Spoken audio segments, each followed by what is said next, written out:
Hare Krishna, this is Rukmadas from Nairobi, Kenya. Greetings to all of you in Shri Prabhupada Ki Jai. So today is a Sunday, we'll take a Bhagavad Gita verse.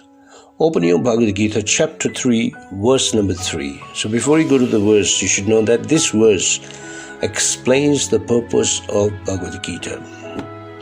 That's why Bhagavad Gita has to be read regularly and followed, which will make you successful in your life in every endeavor you make, whether it's material or spiritual.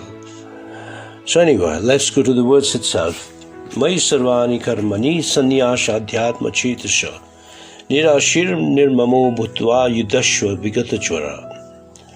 Krishna tells Arjuna, surrender all your work unto me, and in full knowledge of me without desires for profit, with no claims to proprietorship, and free from lethargy, fight. So you find that Arjuna was reluctant to fight, at least up to chapter 10. And then Krishna is trying in many ways to make him stand up and fight. In other words, to perform his prescribed duty.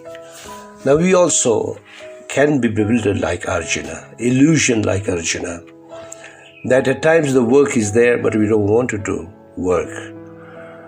So here, the purpose of Gita is that we all have to work. Without work, we cannot live. Even the body cannot be maintained without work. To work is a must. But how should we work is being explained here. That you have to surrender your work to Krishna. At the same time, be conscious of Krishna. Do not ask for any profit. Do not keep your selfish desires while working, that I should get this and that. And no, never should we claim ourselves to be the proprietor. Krishna is the owner of everything. Krishna says it very clear in the 10th chapter that he is the origin and the master or the lord of both the material and the spiritual worlds. And free from lethargy. Lethargy means without laziness. We have to fight. Fight means, in case of Arjuna, it's fight, but in our case, is to work. Now, when we work without thinking of Krishna, or as without the direction of Krishna, we'll be bonded to the reaction of work. But if we work for the pleasure of Krishna, there's no bondage of karma, karma-free work. So it becomes a karma, or in other words, it becomes a devotion. Now the main points in the purport, Srila Prabhupada is explaining that while working, we should work as if we are in a military with a very good discipline. And if you want to be happy even while working, then you have to think of Krishna. Never think yourself to be independent of Krishna. We have to depend on Krishna. All of us, each living entity, each one of us is subordinate to Krishna.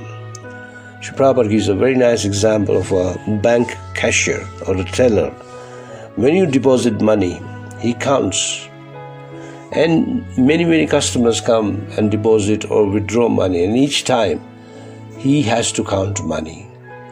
But none of that money belongs to him. In other words, everything belongs to Krishna, so we should not claim anything for ourselves. And each one has a different psychology or a physical body, and accordingly we have to serve Krishna, at the same time remain conscious of Krishna.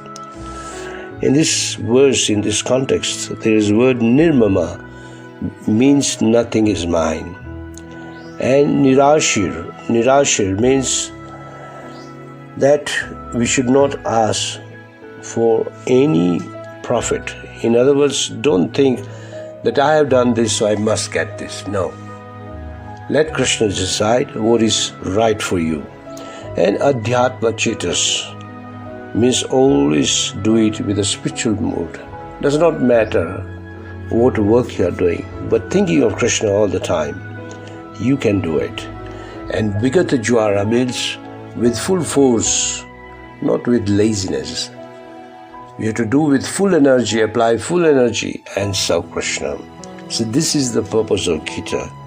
Very nicely explained by Srila Prabhupada. So please read the purport many times, because there are many important words here which Prabhupada defines for us to understand. Hare Krishna and have a nice Krishna conscious day.